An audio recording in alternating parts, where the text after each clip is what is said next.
Hello, everyone. I'm, starting as I left the last pod, I think, which is waving into thin air. Hi, everyone. Welcome to the On the Ball podcast, special record, bank holiday, 5 p.m., which I think it's these three's fault that we're at this time, but that's all great. It's all good. It's fine. It's a lovely time to do it on a bank holiday, I think. And fair play to these guys for not having anything else to do, making the time. The first one, I would say, is accurate. And for me, anyway. It's very exciting, this one, because Steve's going to host. Aren't you, Steve? Am I? So, yeah. No, yes, I am. Yeah. Sorry, that joke would have worked if we hadn't just been talking about it for 5 minutes. Yes, quite. It doesn't take much to see me. So, have we got loads planned, Steve? Oh, absolutely loads. My goodness. Well, we've just had 2 matches and we've got 2 more and we've got a transfer window. And we've got lots of good people on to talk about it as well. So, almost don't need to plan anything. It's just, it's all there laid out. Which is why you haven't. Yeah. And why I never do. Right, I'll just share this on Facebook then. Anything anyone's particularly looking forward to talking about? Winning. Yes. Oh, we allowed it. Oh, should we say? Yeah, we've got a top stat coming. Of course we have. You're on the ball stat. Is this one on your spreadsheet?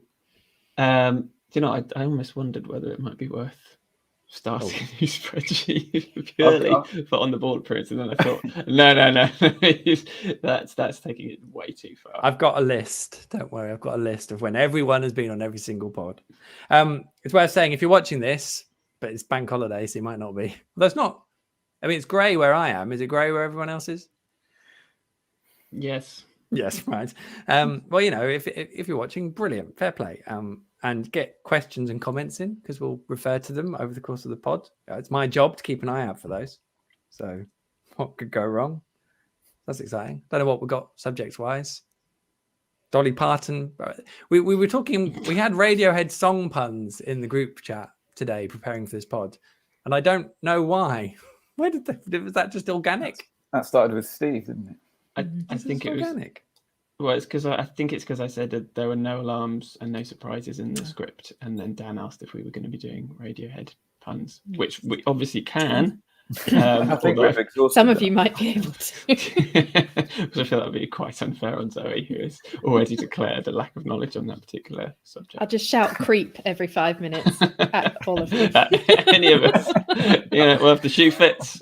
Standard, yeah. Also, the first 5 years of Radiohead's career, I would say.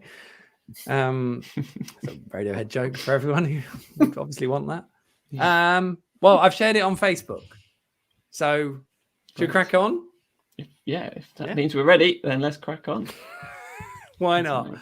Right. Well, I'll mute us all and then play the song, and that will kick us off. I think. I feel a bit discombobulated doing it this way, right? Right. It'll all be great. Have a great pod, everyone. Enjoy it. Have fun. Mute.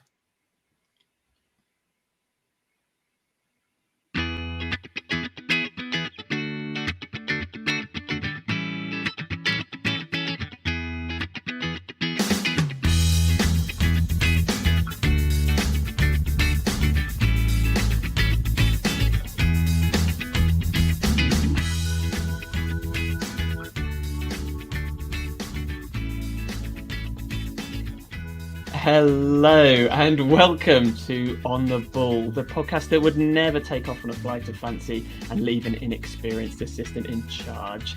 Appropriately enough for a Norfolk-based podcast, we've made it to Nelson. It's episode 111 of On the Ball, and I'm Steve Sanders, aka at NCFC Numbers, taking over hosting duties for the week from Michael Globetrotter Bailey.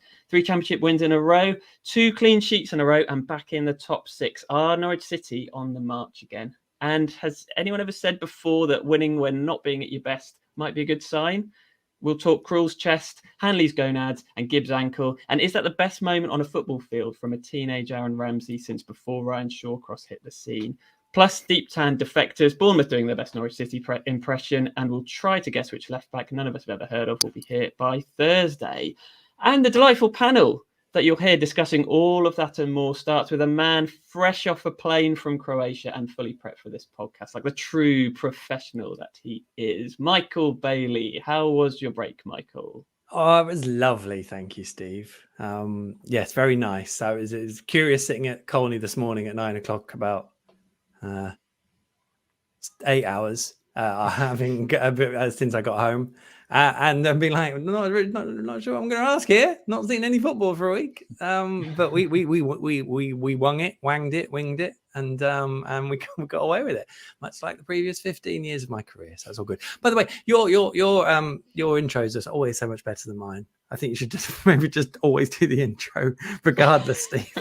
Please. Well, I think when you've got a long weekend to prepare and not much else to do with that weekend, it does help. But I'm here for those extra services. I'm going to say free of charge, but we can negotiate, I'm sure.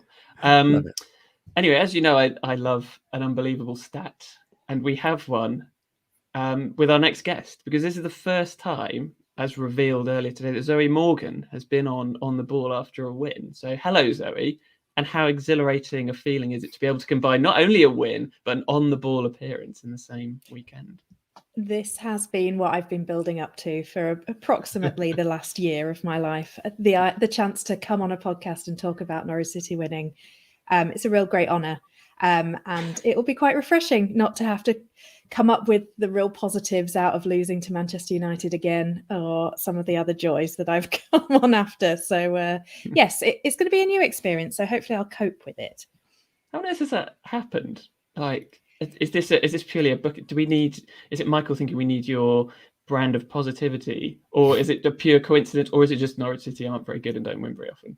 I think it's just the last year of Norwich City not winning very often, and a few kind of scheduling, probably peculiarities, I would say. So yes, it's a real delight to be winning and get to talk about that.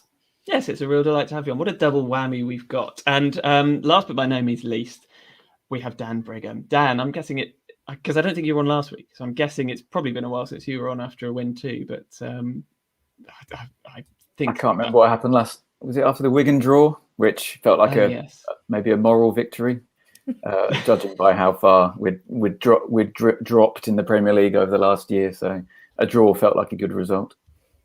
Yeah, I don't know if moral victories count as victories. Let's say that they do. Anyway, great to have you all on at this slightly unusual time for us. Not that it will make any difference to anyone listening on a podcast. Never mind. So after that fantastic bit of linking, I guess we get on with it and start talking about the football. So I'm queuing Michael up because it's time for our headline act.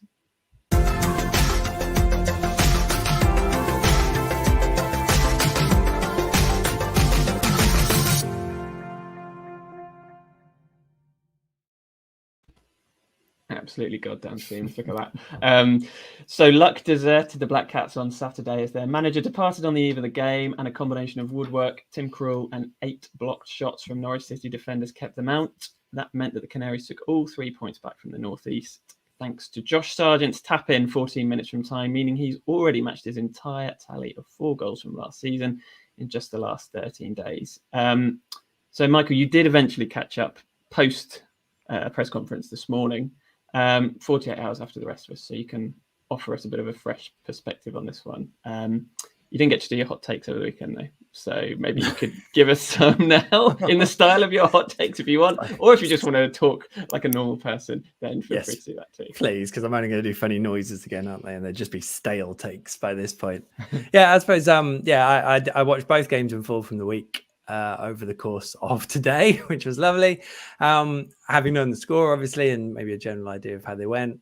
On the Sunderland game, I thought Norwich created quite a bit, actually. I was kind of expecting them to have been really rank and then have just sort of nicked it, but they didn't. I thought on chances it was quite even, and in fact Norwich probably created better chances than I was expecting. A lot of the shots blocked were from sort of outside the area, and it was brave, but the quality of the finishing probably wasn't great from Sunderland's perspective either. And then I thought the goal gets better each time you watch it, the way it was created, the movement and the quality on it. It's a brilliant take and then cross from Aaron Ramsey. And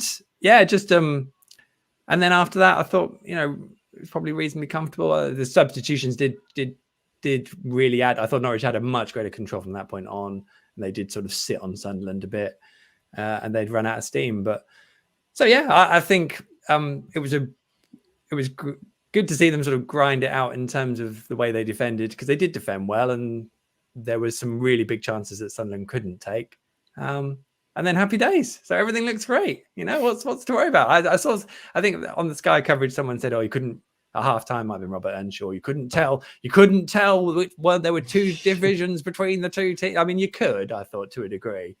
But yeah, happy days. We are moving in the right direction. Having watched it retrospectively, then, like, you had an expectation that it was going to go one way. Like, where, as in that it was a bit of a steal from Norwich. Where did that come from? So that's just from viewing social media or seeing reports of the game? Or yeah, so there was an app which has a sort of a momentum bar and things like that, and it looked like Norwich hadn't really done much apart from when they scored in the period, which is probably a bit accurate because, I suppose maybe the 10 minutes when they made the changes leading up to the goal was when they were most on top.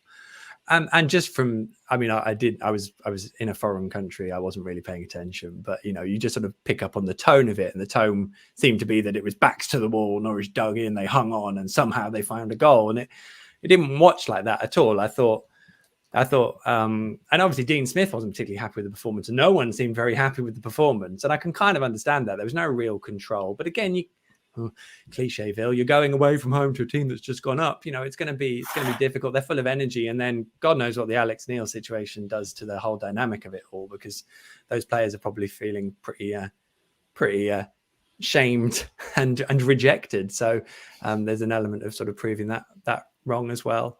But what probably, it was an encouraging performance with the ball, even if Norwich weren't playing well, because I thought they had some really good opportunities. I mean, Josh Sargent could have scored a hat trick, and there was some pretty good performances in there, and then they kind of dug in when they needed to as well. So it was just that sort of that mood from social media, really, which is obviously such a great way of judging it. And then the Bournemouth game was awful. I thought, just in terms of watching it, it was just there was no tempo to it. No one cared. You could tell, and I thought Norwich were good up until the points where they scored and then just disappeared. So it's just really interesting watching a game from scratch when you've got all the perceptions of it and then sort of separating it. But I find watching a game twice quite interesting anyway. Maybe I'm just weird. I think you revealed that weird quirk on last week's podcast. I mean, at least they won. It would have been a lot worse I can't imagine having to go through a game that you already know they've lost and watch all 90 minutes. But anyway, I've done that. I mean, yes, I'm sure, a few times. I've probably watched them twice as well. Zoe. So, I mean, the phrase doing the rounds was that it was a bit of a smashing grab, or certainly saw that used a few times. I mean, I know you may not have the benefit of a momentum bar, whatever one of those is, but how smashy and how grabby did you find this, or do you think we deserved it a bit more than was being made out?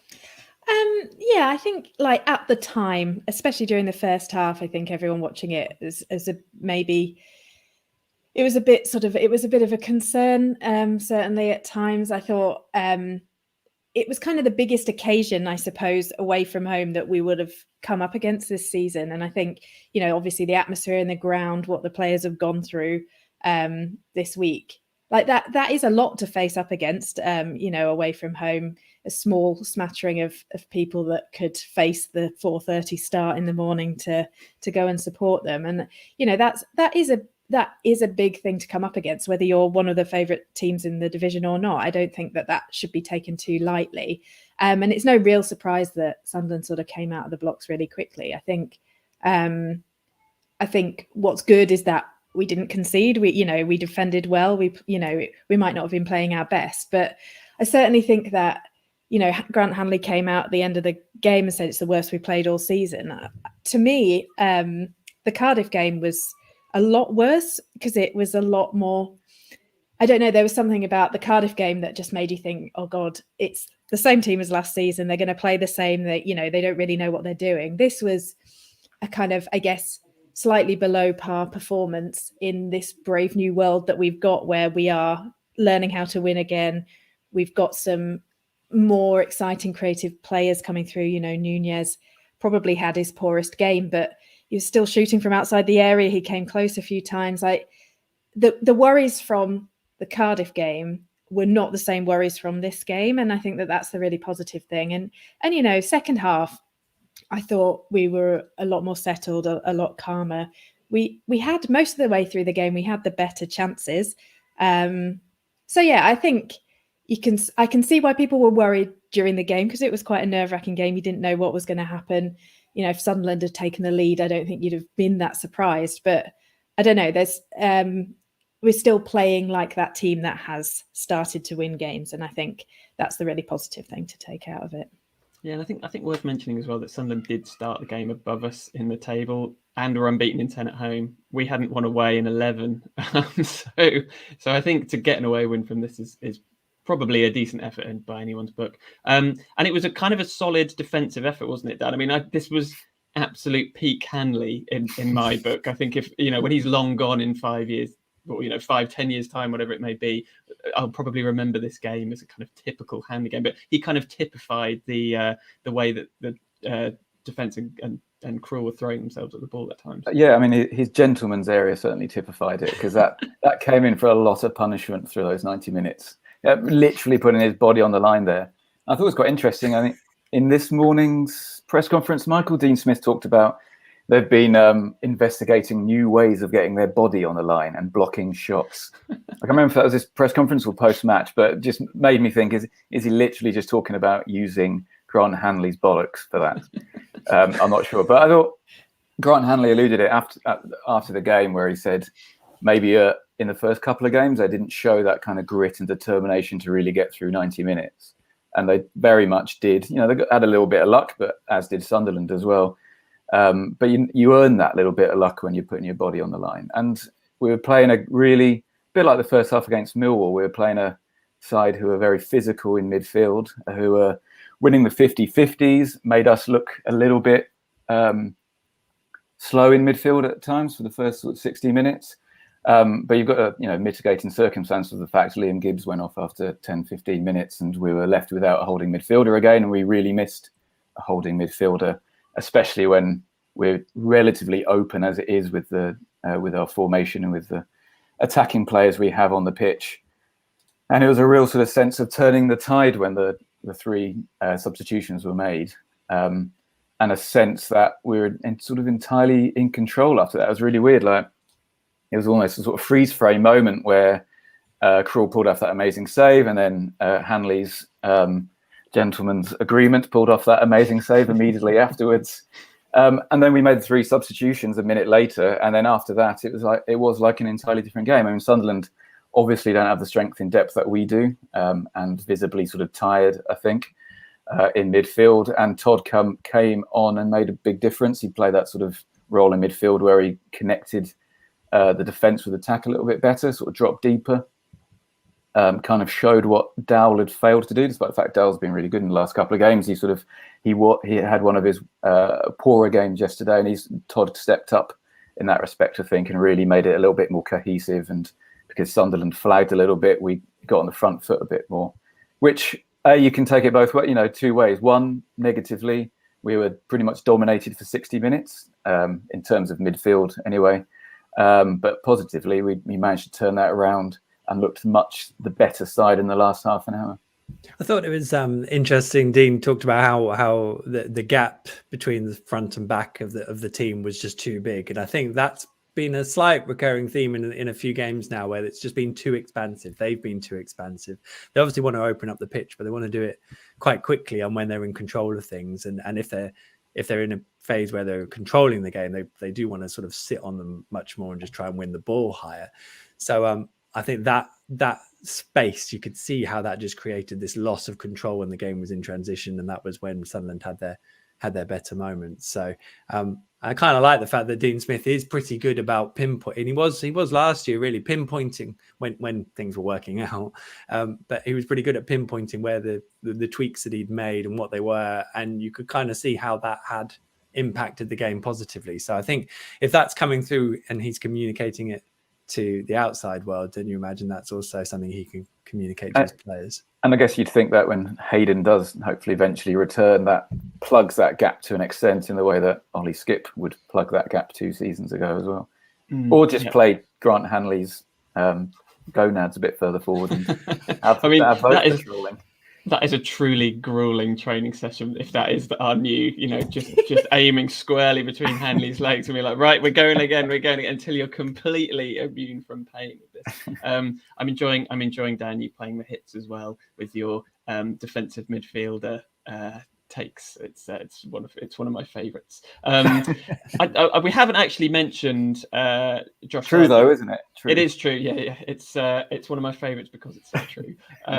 We haven't really mentioned Josh Sargent yet, and I feel like Michael and I were able to issue a bit of an apology last week, but I don't know if he did his enthusiastic hound thing that Ben talked about again quite well, and obviously got the winner. Zoe, what did you make of Josh? And is he all the way to winning you over, or has he still got a little bit to do? Well, I don't think he needed to go as far to win me over as with some people, naming no names. Maybe the people that suggested that he might be on loan to Rotherham before the end of this calendar year. But he just looks like a different player. Like last season, every time he got the ball, and you would just think, what's he going to do now that is going to make us all laugh? Like, is he going to fall over it? Is he going to just kick it straight out of play? Is he going to balloon a shot over the bar?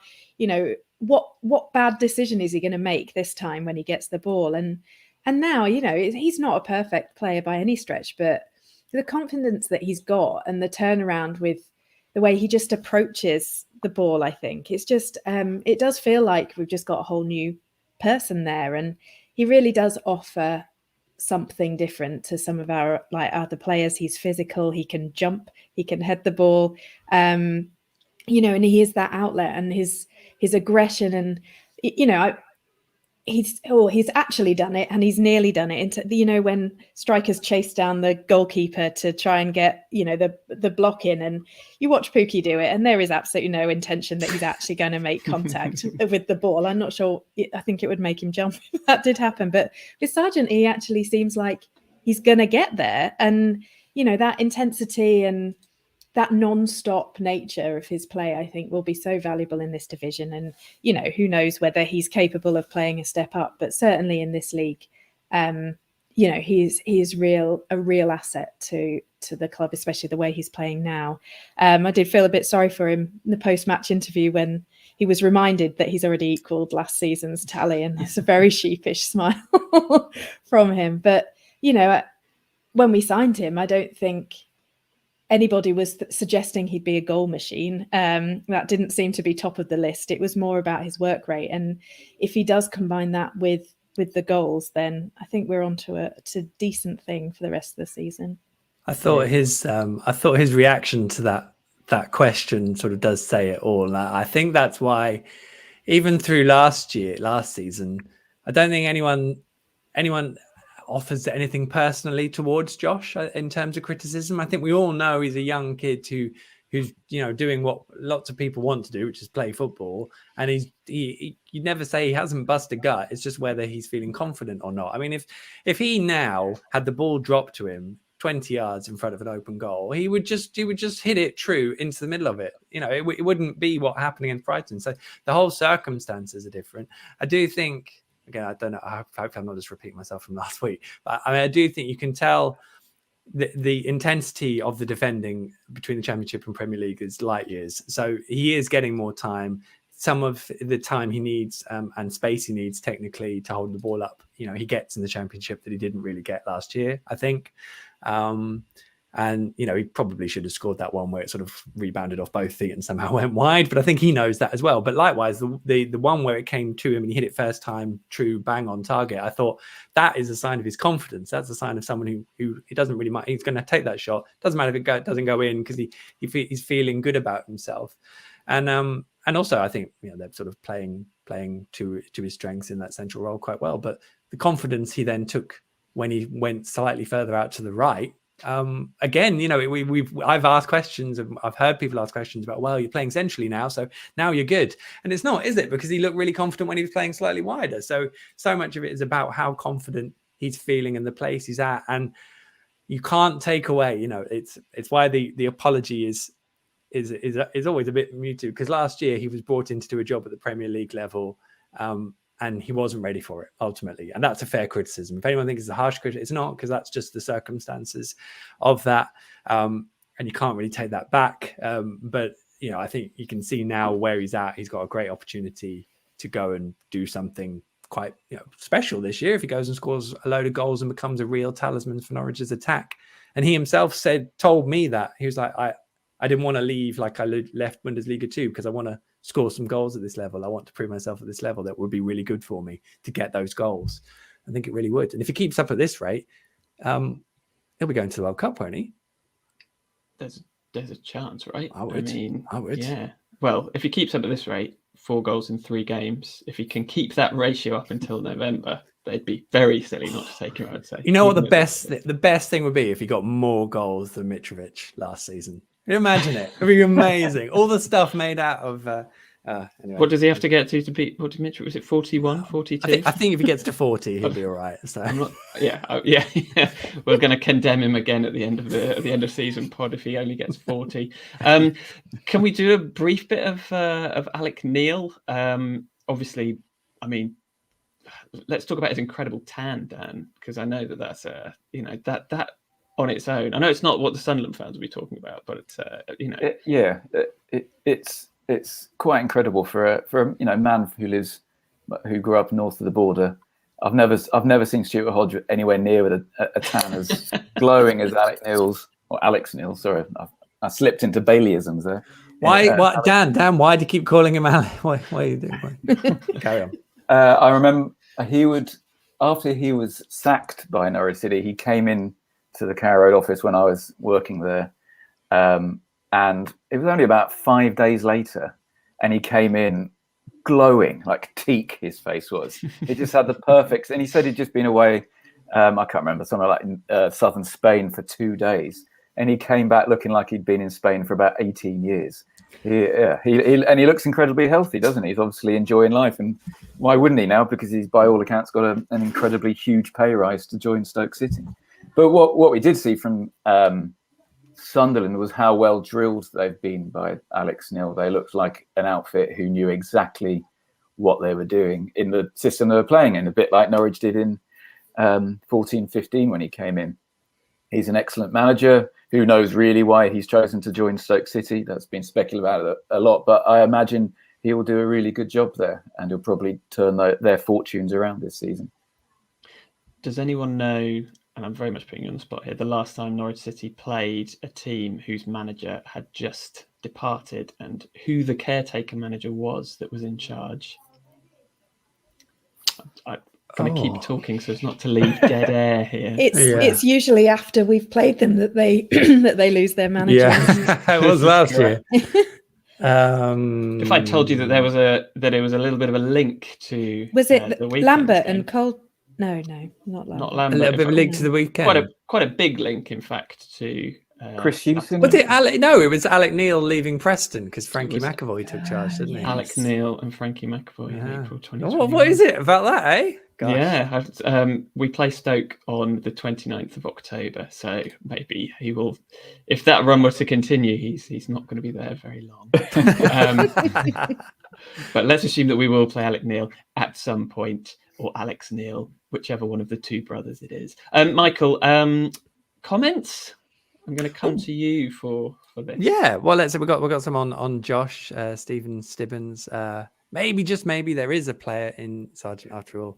Just to be safe, I'll leave it until Christmas, which is by which time he'll have gone to the World Cup and scored 20 goals against England. 22 goals. We'll be halfway through the season before the World Cup. So I tell you what, as a compromise, Stephen, we'll say the World Cup because that's November, and I think half the season would have been played before the World Cup, which is crazy, really, when you think about it. So that was grand. There was another one, a couple of on Josh, of course. Jonathan Blathwaite. Hey, Jonathan, friend of the pod. Hope to get him on soon. Sargent cost 9 to 10 million, which is probably the going rate for a good championship striker, which he's now showing. Hopefully he develops into the top striker many predicted he would do. I don't know, though, that you say that, Jonathan. I mean, I don't know if many championship clubs have got 9 to 10 million quid to spend on a player, but I can see where he is with it, definitely. That's a good one from Michael. I'll pop that one up in a minute. But James Hodgkiss says, nice to get our first bit of silverware for the season. I assume the friendly cup versus Sunderland is still I mean, is it? Did that? I completely forgotten. Is it a thing? Did anyone mention it over the course of the weekend? I didn't see anything. I mean, presumably we would have done a trophy lift on the pitch for fear, but Richard Keys would obviously have been furious that we'd over-celebrated. It definitely is still a thing, isn't it? The trophy still exists. I think so. I remember it getting it got smashed up after one of the games, though, didn't it? I from being behind the scenes of some of these Sunderland fixtures, it was getting a bit to the point where they were like, "Oh, you might as well take this." I think it was a bit like that. Did we play them during the COVID season? No, we didn't, did we? I had vague recollection for some reason of us not being able to give them the trophy or them give us the trophy because of COVID. But maybe Alex ran off with it. There's an athletic story in this, definitely, Michael. Ahead of the home game. That's true. And then Michael Garwood has come in with Sunderland has been called smash and grab. What are your other favourite smash and grab wins that stand out in your memories? Saturday reminded me of West Brom away in 2012. The most one-sided match I'd seen yet. Somehow we won 2-1. Goals from Sermon and Morrison. I'm not sure. I think I missed that one. And this question does get asked at various points. And I always struggle to remember them, which I guess is the point of a smash and grab, really, isn't it? That you're being rubbish and then you win. And you're like, oh, right, it's gone down as a 1-0 win. And Rotherham, last season we went up. Yeah, 2-1 win. Yeah, big parallels to that game from Saturday. Does a smash and grab have to be a 1-0 win? I kind of feel like it does. You can't have already scored. Yeah. You can't do 2 smashes and 2 grabs, can you? No, you have to win 1-0, I think. Very much singular smashing and grabbing. If anyone else can think of some cracking smash and grab 1-0 wins. Where does the origin of smash and grab come from? Is it like a robbery where you've smashed a window and then grabbed what you want and then left? I don't understand. It's very specific. I think you nailed it there. Yes, just yoink and get gone. Yoink! That's what the sergeant said as he tapped the ball into the net. There must be a football cliches podcast on smash and grab. There must be somewhere. So go and listen to that if not. Ideas gratefully received, and we'll share some of them later in the pod. Am I allowed to have the 2-0 win from the Everton season? Because that was 1-0 until the Everton season, the last season. No, not the season before last when we were in the Premier League, when Campbell and Shabeni scored. Because that was 1-0 until the end, and then the 2-0 was just icing on the cake. Possibly. If we can't think of any more. Yoink. The problem is, to me, like Norwich are always the better team, and there's a huge injustice if we end up not winning. So I never feel like we've not been, the best team, whether it's morally or actually. I think I find it difficult. We don't do the smashing and grabbing. We just get smashed and grabbed. Oh God, you might have to edit that out, Michael. Anyway, maybe that's a good time. No, that's fine. We'll leave it in. Carry on. Maybe that's a good time for us to move on to the slowly talking now while Michael gets the audio ready. Things that Michael's shaking his head at me, not going to talk about. Because we don't have a sting for this one.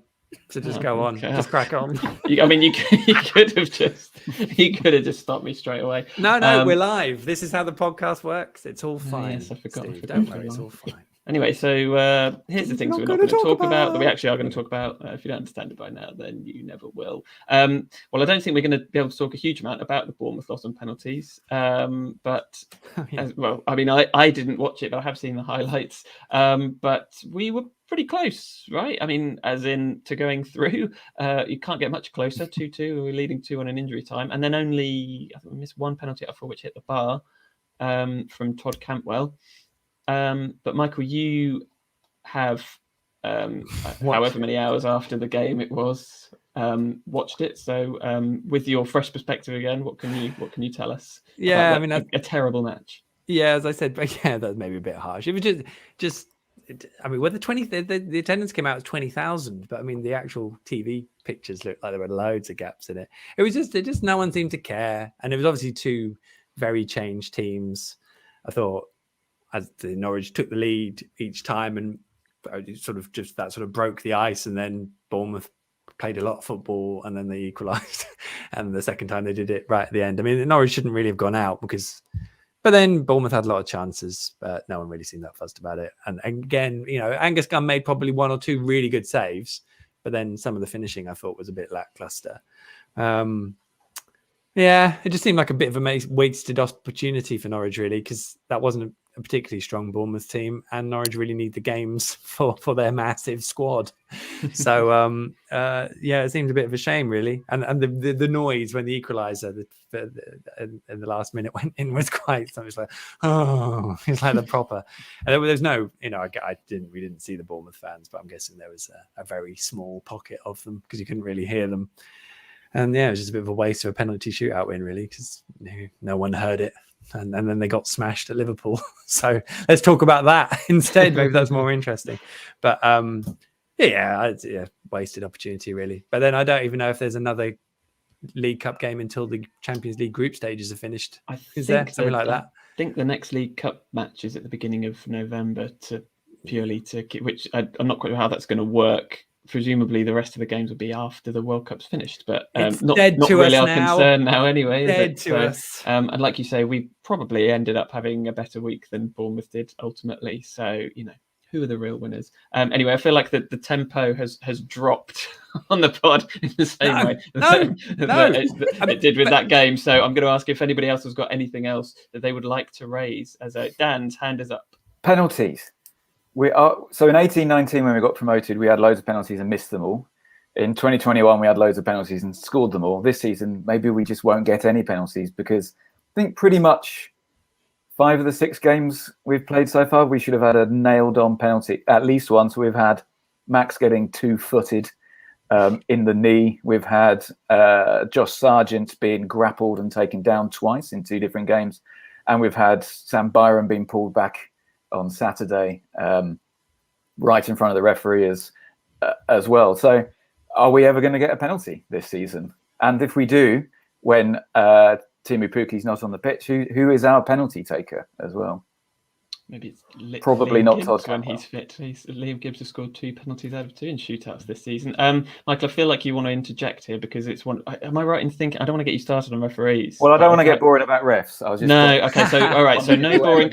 Right, no boring comments about refs allowed in this penalty shootout. Not penalty shootout, just general penalty conversation. Tim Robinson was the referee. So generally, any kind of discussions over decisions, if in that situation, I'm not. They generally result in an argument because Tim Robinson is the referee. So that's just that. I thought. I mean, the Max Aarons one still gets me because it's just ludicrous. The ones on Saturday were all pushes and pulls, weren't they? So it's I suppose because Norwich won, it becomes less of an issue. Although someone has put in here, Jason Hayden has put, do you think the Championship should have VAR? No. And you guys love having the discussion, so great. I hope you're really enjoying this. Love having been able to celebrate a goal without worrying about it not being given. Yeah. So therefore, if there are loads of wrong decisions in the game, that's okay because you get to celebrate a goal. That's your trade-off. So okay, that's fine. I disagree, but then I'm in the press box, so maybe that is a schism. So you're right if your opinion's more valid because you're in the press box. Is that what you're trying to say? No, I just meant my perspective is different, Steve. Don't clip that out, anyone. I don't want to see that clipped out. 8 seconds. Bailey's gone rogue again. But I did find it interesting. Completely change the subject because I'm bored of penalties and referees. I did find it quite interesting. The reaction to Bournemouth being smashed 9-0, because I know a lot of people kind of felt, that we were called a disgrace losing 7-0 at Chelsea. which I can kind of understand why people would be a bit pent up by that. But you have to kind of understand that Bournemouth, spent a long time in the Premier League, then got relegated, and they've just come back. So it's not quite, Norwich just getting promoted, smashed and relegated.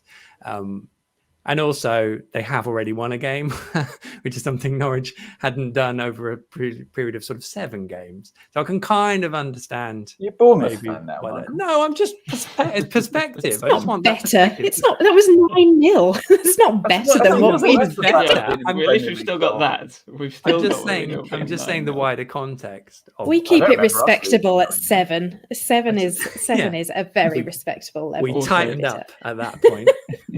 They are so cooked as well, Bournemouth. Like they look like a team already. Do you know what I mean? Like I know they've got exactly that win, but they look at that squad. It's coming. That's the thing. Don't go too soon, everyone. It's coming. When they get 20 points, all in. And I will say it again, and I've said it also last season. I'll say it again this year.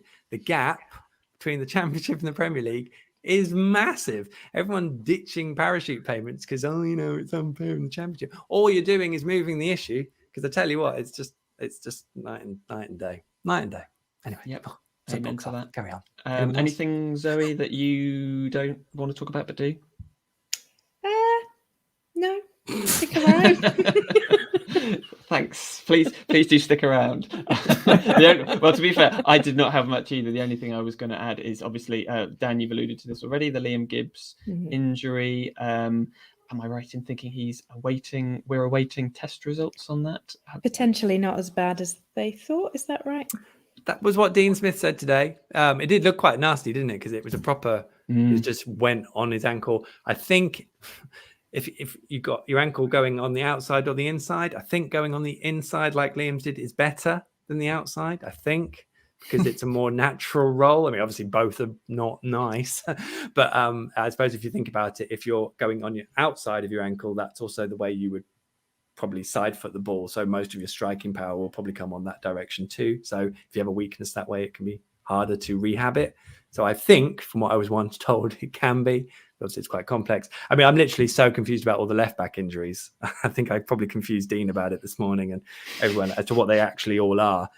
So just assuming they're all out for a bit. And then obviously Liam Gibbs isn't a left back, but that's another ankle injury. And there's lots of those with slightly that part of the leg. But interestingly, I did watch the game today in my living room with the boys, my little boys. My youngest is 4. And I went, oof, because it was a nasty injury to Liam. And I said, and Abby went, what? And I said, oh, he's just hurt his foot. He just stood in front of me, looked at me, went, has it fallen off? I was like, no, it's all right. Look, both feet are still attached. So moral of the story is it could always be worse. What noise did you make when Grant Hanley made his block on the line? and did your 4-year-old ask if anything had fallen off then? No, too young. Carry on. Yeah. Well, has anyone asked Hanley if he's intact? If he's okay? I mean, his interview. He did the post-match, didn't he? Voice was a little. When they said like leaving everything on the grass, did he mean that literally? Someone check that goal mouth. Did you deserve it, Grant? Well, when they do the next drill with Hanley, they'll definitely be aiming for the inside of his ankle and not the outside. That's what I've learned from that. And of course, I suppose the sad thing for Liam Gibbs, it's almost, I mean, it's obviously bad news for us, but it's probably worse news for him in that Isaac Hayden looks like he may well now be back before, he may well be returning before Gibbs does, in which case, will there be a place for Gibbs? But that will all come further down the line. Michael, do we have any more related comments? If not, I'm gonna tee you up, assuming that we've got any more. I mean, we definitely do have like musical interludes. So I'm not just there is one for the next bit. Yeah, I guess. What we talking about next? Oh, going to the transfer window, I think. Oh, okay.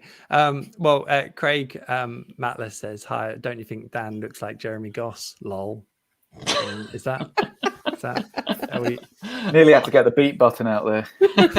Again, I'm still trying to work out whether there was a joke to be made on block and bollock shots, but anyway, carry on. Let's all right. Well, should we move on then? Steve, go on, you say it and I'll tee up a. I'm trying to work out who Craig looks like, but that's not good for people listening on a podcast, is it? Right. Yes. Let's talk. I don't know. Centerfold. Let's have some music. I've just looked. I haven't got any. What? So hang on. Diddle-diddle, diddle-diddle, diddle-diddle. There you go. Carry on. Is this a deliberate ploy? No, it really is this badly organised. Carry on. Okay. I thought it was like just to make sure that no one ever thinks there's any chance of him taking this over. I'm just gonna make this self-sabotage. Yeah, I do feel sabotaged. This was not part of the plan. So the summer transfer window will slam shut on Thursday, or more likely for Norwich City, will be gently eased shut. One done deal is that Sebastian Soto has finally departed the club after loan spells at Telstar, Porto B and Livingston. He's gone to the wonderfully named Austria Klagenfurt on a free transfer. What a tour of Europe he's been on. Michael, I'm going to come to you first as a hotshot in the know athletic reporter that you are. Oh no. I'm guessing the main item of business for Norwich City in terms of incomings will be a new left back, but what are the chances of that being done between now and Thursday? Yeah, well, the caveat here will be I have been on holiday for a week, and I'm totally relaxed. And then no wishing to channel a former manager. I mean, I did ask Dean Smith whether it would be right to expect a left back between now and Thursday night, and he didn't say yes. So, and I think it is quite tricky because you're trying to recruit a lone player to come here and play some football for probably a few weeks max, because, albeit I'm slightly confused by how long everyone's going to be out for and what they've actually done. They will be sort of filtering back over October, I'm guessing. So you're kind of asking someone to come for 6 weeks, and then maybe they'll keep their place. I don't know. So, I mean, it is doable. I know that the link with the Mets fullback, whose name escapes me, which I had written down once and asked about, can't remember. That was kosher, but the idea of loaning in a player from somewhere like Mets, for a short-term loan, which is what I understood it was, didn't really. I don't know. It just seemed to make things really difficult. So you kind of want someone in the vicinity who can come in and who's going to be a good character, who's going to be happy to play, but also not mind coming out. Are there many of those players? I don't know. Are they going to just dip themselves out of, 6 months of a Premier League campaign? I'm not sure. Would a club let them go? I don't know. It does strike me as a tricky one to make happen, but likewise, you don't know what will happen over the remaining days.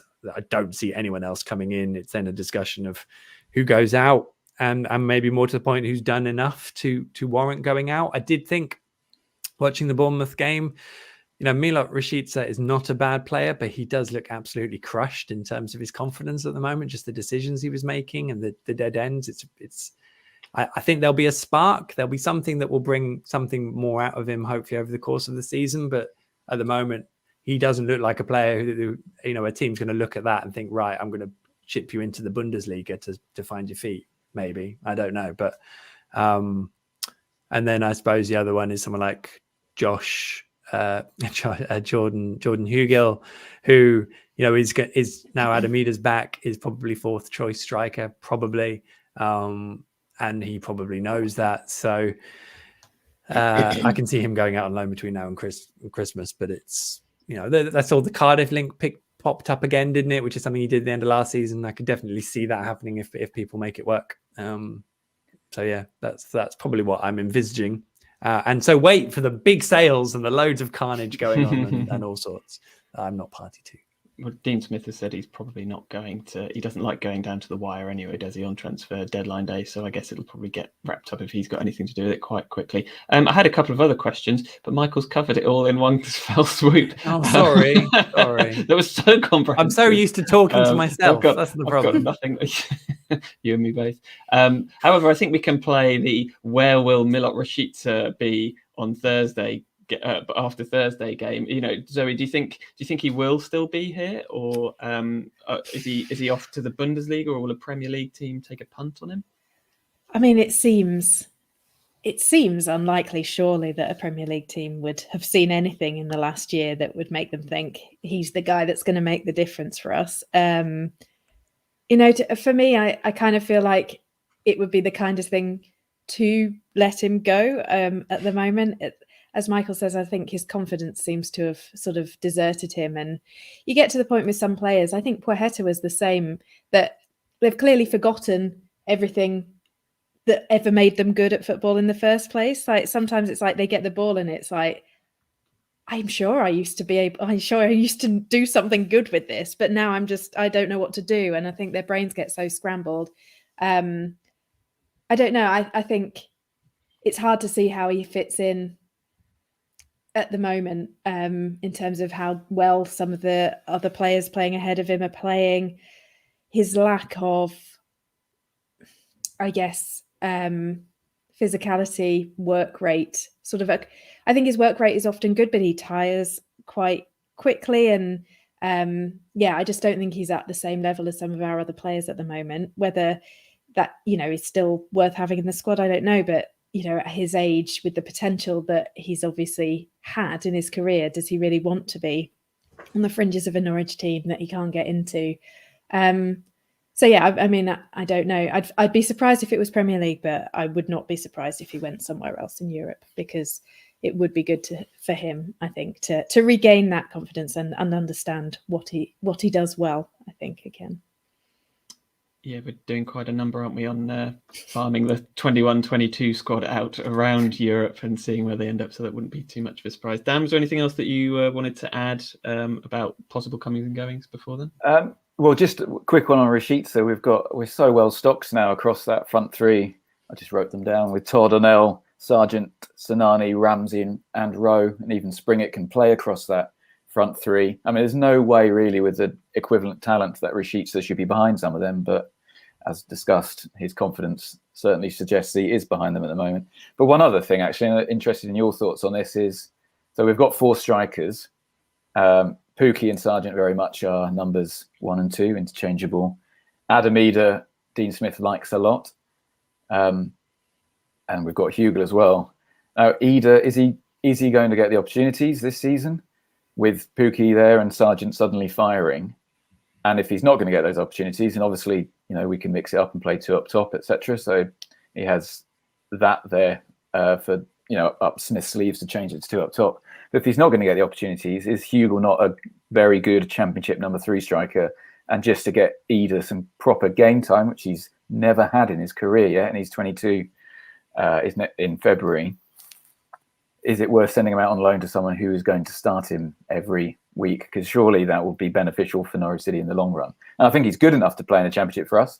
And then when he was playing up top with Pookie and those, before he got injured, he looked really good. He looked like Smith had sort of got into him and found out what he's good at as a striker. So I think absolutely if Sargent and Pookie are injured, it'd be great to be leading our line. But is actually, for his benefit and for our long-term future at the club, should he be sent out on loan?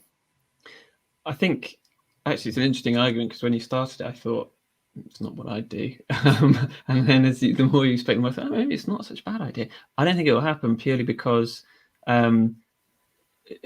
football is so short-termist that Dean Smith will want to make his squad as good as it can possibly be right now. He could ultimately lose his job in January if things don't go well. So he will want to keep the best squad available to him. So, I mean, if it's purely down to him making the decision, I think it's probably going to be, well, I'll keep my best striker at the club, thanks. And ultimately, I guess Eder's the one who you'd want coming off the bench if you wanted a goal ahead of Jordan Hugel. Although Hugel does do a good number, doesn't he, coming on for the last 10 minutes, just kind of backing his ass into defenders and making them fall over. So there's still something a part that he can play. But it was interesting that they both scored on Tuesday, actually. And also I think he has seen, I know there was that kind of the argument of we haven't seen any players that Dean Smith has managed to improve while he's been here a few weeks ago. Well, I think Eder is one who we did see improve, and for those few games that he had in January, February last season. So I think Smith knows he's got a player there, and I do think that will be quite a big part for him to play this season somewhere along the line. I just think Adam's the better player, so that he will stay, and he'll look at it and think, well, they were all contact injuries. He's been unlucky. It's now his time where he won't get those, and if he can be a part of this, and that's the best place for him. And I've already sent Jordan out on loan before, so we'll just do it again. I think in a way. And also, I mean, I suppose to flip that on its head slightly, although you could argue Adam needs that game time regularly to prove himself, Jordan is old enough that he wants to be playing and doesn't probably want to be not playing because he's not got much, as long of his career as Adam Eder. So he might be more inclined to go, you know what, if I'm not going to get much time here, I'd rather go out and try and play regularly somewhere. So that's probably another little facet to it. But, play them all as a front three and go for it. Chuck them a 4, just a 4, all strike. You don't need a midfield in the Championship. We've already proven that. It's fine.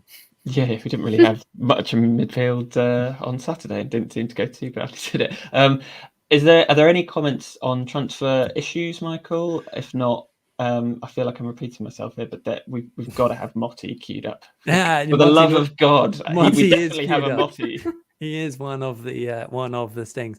No, not actually in terms of the transfer window. Not really. No. I say that though. Michael Rayner, Rashica played so well as a centre forward at Werder Bremen. It's interesting to say that, Michael, because I remember speaking to people when he joined here, and they actually said that he came with this idea that he could play as like a 9 or up the middle, and I think he did score 1 or 2 cracking goals from that position, but actually his overall games and appearances in that position weren't particularly as impressive. So I do think if there was more money in European football, I think he would have he would still have more options to go somewhere in, I don't know, Spain or Portugal or Holland. I think he could do something really special there because he's technically very adept and quick, and he's a great ball carrier. And I think once he does have his confidence, then his decision making with the ball will improve. So I think it's still a shame, really, because I think he's probably a little bit restricted with where he would go, and it probably then depends on how much Norwich would want to cut their losses, even on a loan, rather than have him around the place. Because, if he clicks here, the Championship, he should be able to tear it all apart. So anyway, that's my view on that, Michael. But yeah, good stuff. Was there another one? I haven't read these first, which is always slightly worrying, but let's go for it. Is it that Eder Pukki works in a way that Pukki Hugel doesn't? So along with Sargent, gives more options all round. I guess it works in a way that you've just said, and that Eder's better than Hugel is. So purely from he's just a better player.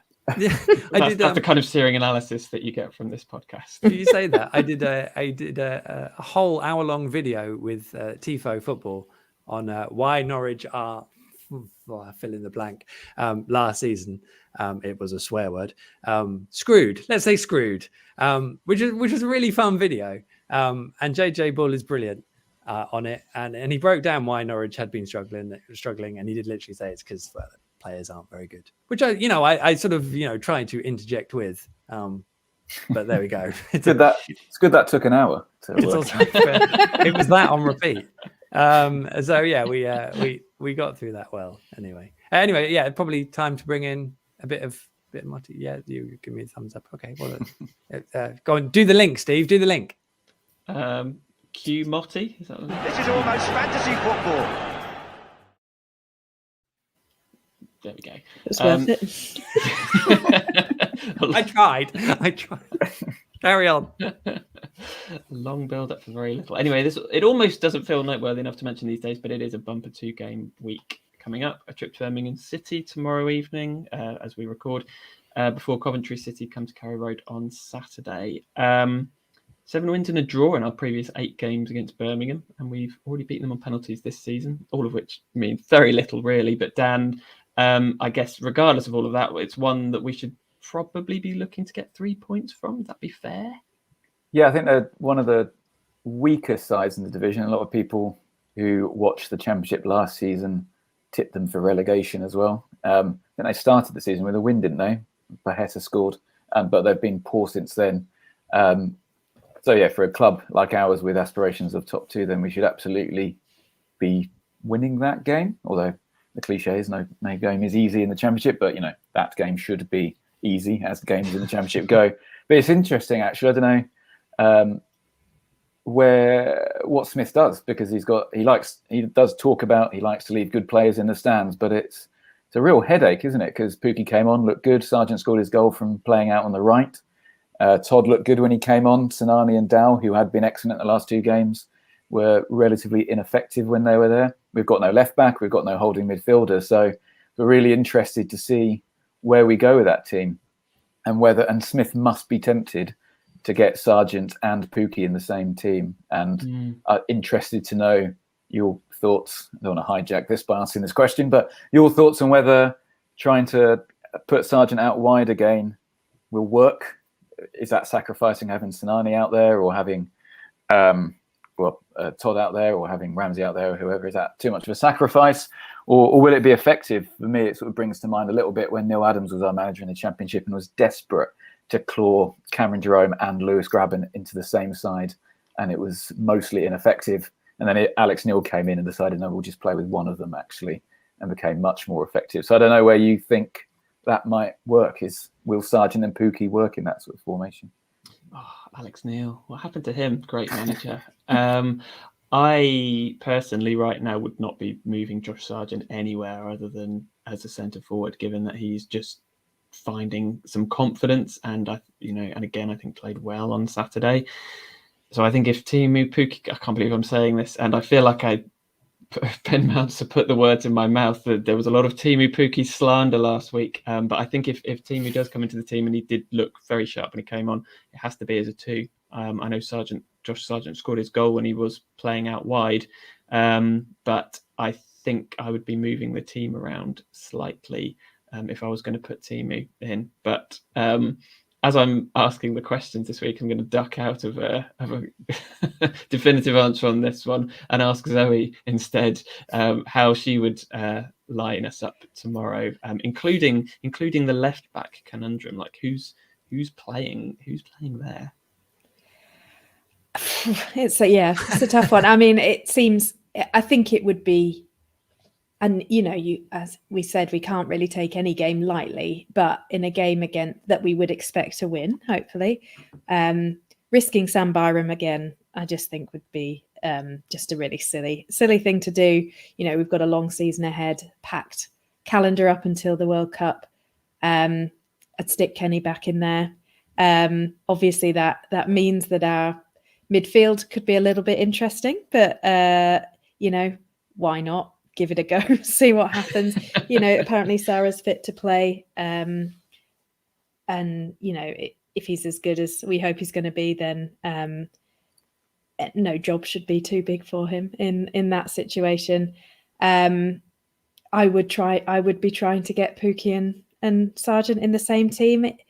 I don't know, it feels, as much as I'm reveling in Sargent's good form, it kind of feels like being unfaithful to Pukki a little bit, just being so excited for Sargent, and the idea of Pukki not playing when he's as good a player as he is seems a bit mad. So trying to get those 2 in the same team, I'll definitely be looking to do that. I think Onel coming on as a sub, an impact sub against the team he's been on loan at, I think could be a better option for Onel, which gives you a bit of space to maybe have Cantwell in the team. I don't know. I'm probably naming too many players now, but I don't think we should be too scared of it not being like for like replacements everywhere, because we've got the talent and people are confident enough at the moment that we should be able to put a good performance in. And yeah, I remember the game against Birmingham during lockdown. I vaguely remember. I think the pitch was absolutely dreadful. And we really struggled for talking about smash and yoink jobs. I feel like that happened last time. We really sort of struggled to break them down for a long period of the game. And then suddenly, I think Skip scored, didn't he? And maybe, was it 2-0 or just 1? I think it was 3-1. It felt like we'd sort of, the scoreline didn't really represent what had happened, I think, that game. And I think you've got to trust, you can look back at seasons where you've been wildly successful and think, oh, we cruised through these games that, we won this many games and we cruised through all of them. And in reality, that doesn't happen. And I think the more used to breaking teams down, being patient, trusting in ourselves we can get, that's where the confidence comes from, because that's when you can start to cruise a little bit, because you understand how you are better than other teams. And hopefully we can get to that point. I don't think we're there yet, but we're learning. So it's going to be a tough game, but the quality of our players, I think, should win out. And hopefully, even if it's tough at first, just trusting in the system, trusting in the players, and hopefully we come out with a good result. Yep, that's what we all want. Okay, Michael, Zoe's put Kenny at left back, so I'm going to leave you to sort out the midfield, please. Yeah, I think I think probably out of all the options you've got, Kenny. But I think Sam will start. I just think they'll just. It's like pre-season, isn't it? If he feels okay. I mean, he did it last year, didn't he? Where he needed to. He was like just sort of flung Sam in, and as soon as Sam ends up on the bench, he has to come on after 20 minutes, because I'm pretty sure that's what happened last season. So. I just think that conversation you have between manager and player, I just think it will end up in being like, go on. It was 3 days. You'd probably be doing that in pre-season anyway. We'll rest you through. Give us what you can from the start. If Kenny then needs to drop in and we need to be more attacking or do whatever, we can sort of work around it. So I think you can be a bit more fluid with what you're doing afterwards. But from the start, it probably does help having that shape.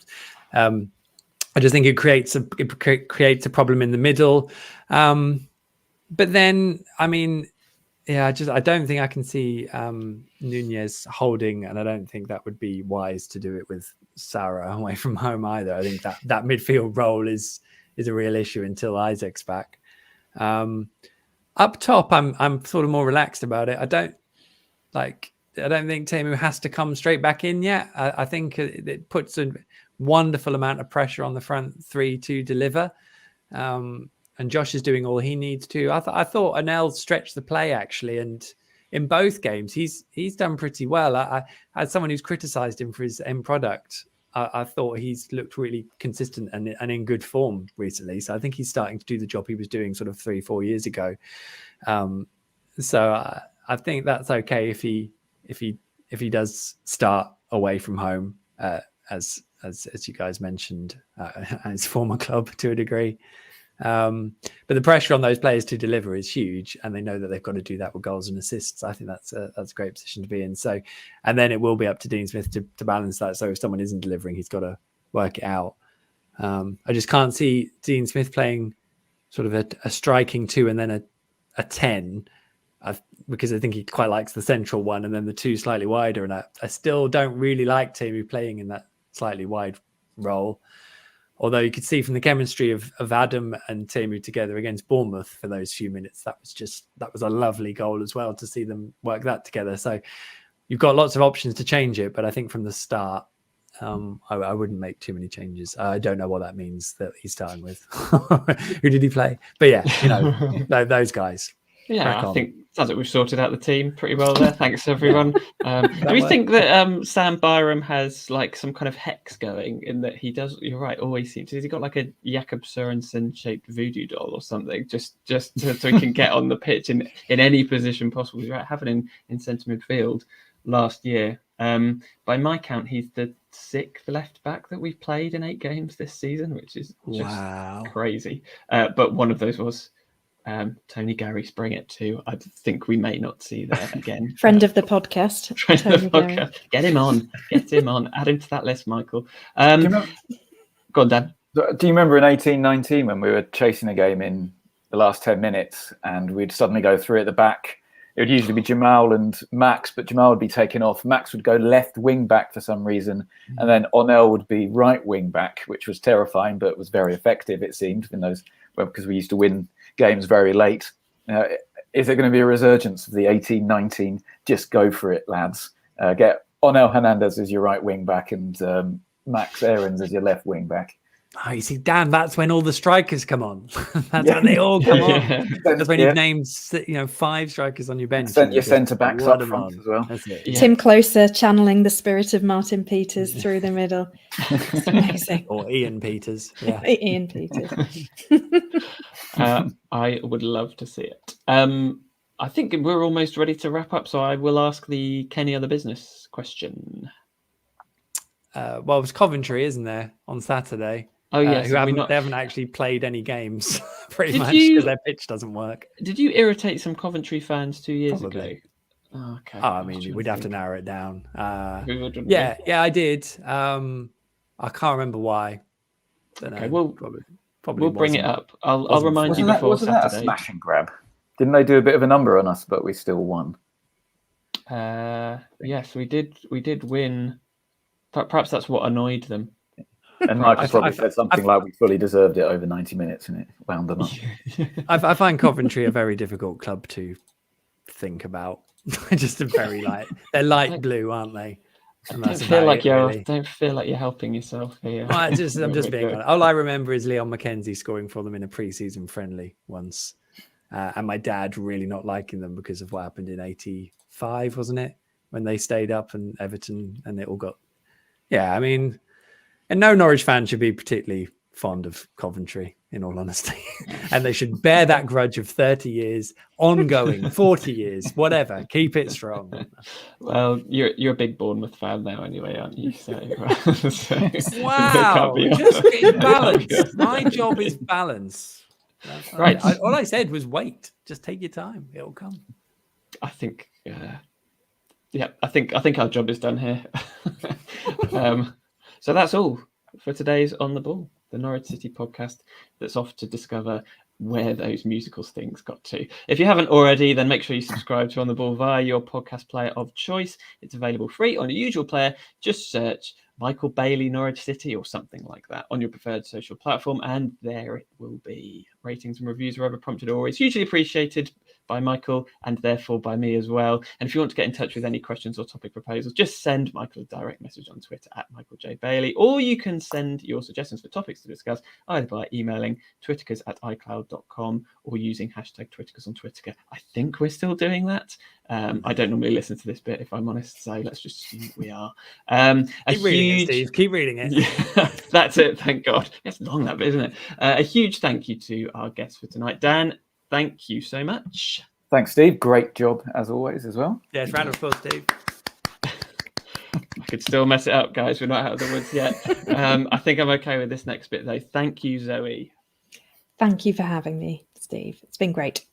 Always a pleasure. And you have to come on after a win again soon. We shouldn't just save you up for the bad game. We're not losing again for the rest of the season, so we'll have plenty of time. Is this the last time you'll be on this season? It's going to be all wins from now. Would you take that? Would you take not coming on the podcast again all season if it meant that we won every single game? Absolutely. I would take that personal sacrifice for the greater good. What a question. I feel like it's choosing being on the podcast over Norwich winning every game. It seemed like more of a dilemma when before I asked it. Perhaps it's a bigger deal to me than it is to anyone else.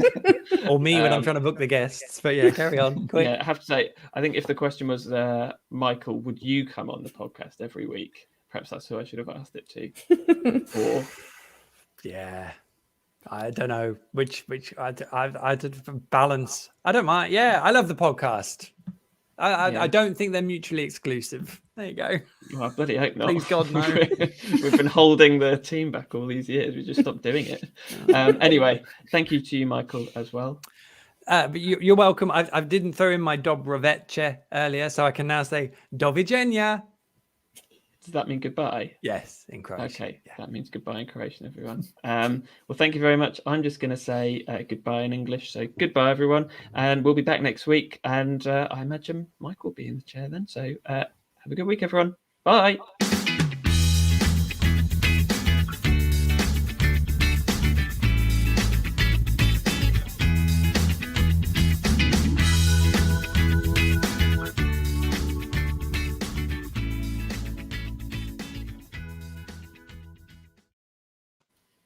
We're still live. Well, Okay. Well done, everyone. Well done, Steve. Thank you. Well done, everyone. That was really good. We'll say goodbye. I was just wondering if there was any last message. A bonus for those watching. What if there was any of them? Oh, whoops! I put that up by accident. What does it say?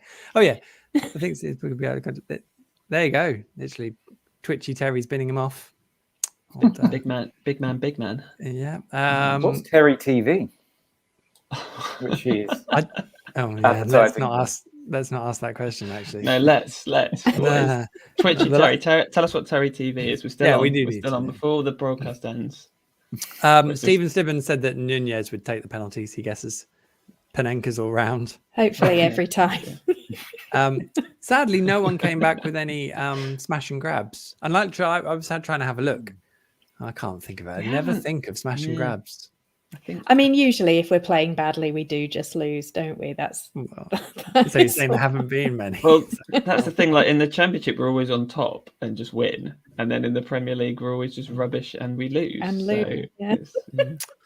And also, just lastly, then maybe RTSF or maybe retweet this.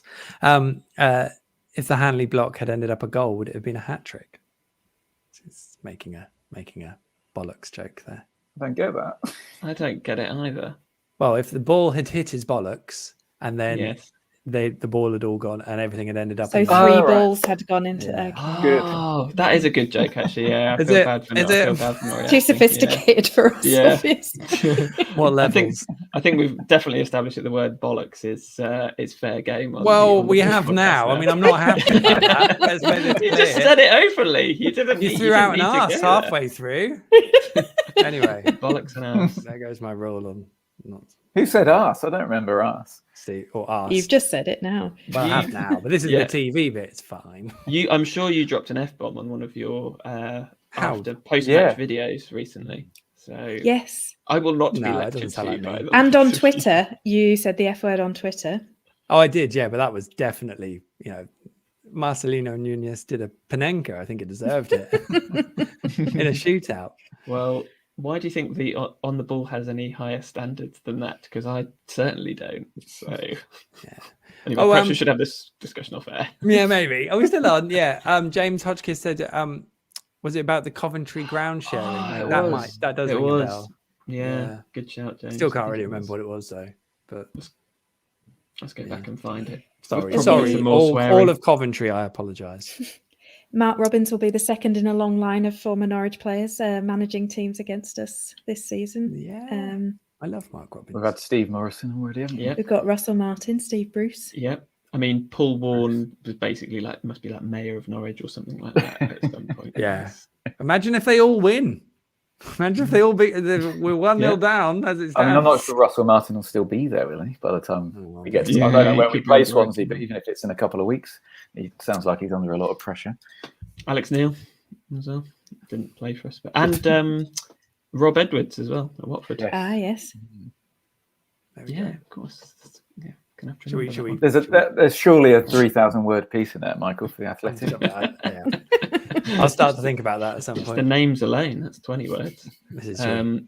You're in charge. I've got to find I've got to find the friendly cup first. So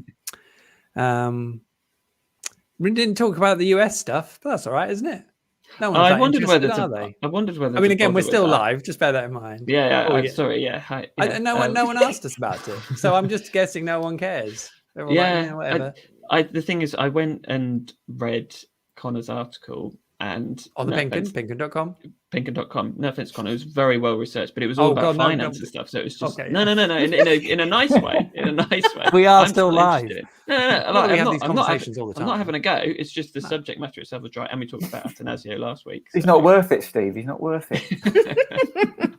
I don't start beefs with other podcasts. It did amuse me that the Sky commentary said, could be, there was a picture of Delia and Michael, so perfect opportunity to talk about the investment. It could be exciting times at Norwich with Mark Atanasio getting involved.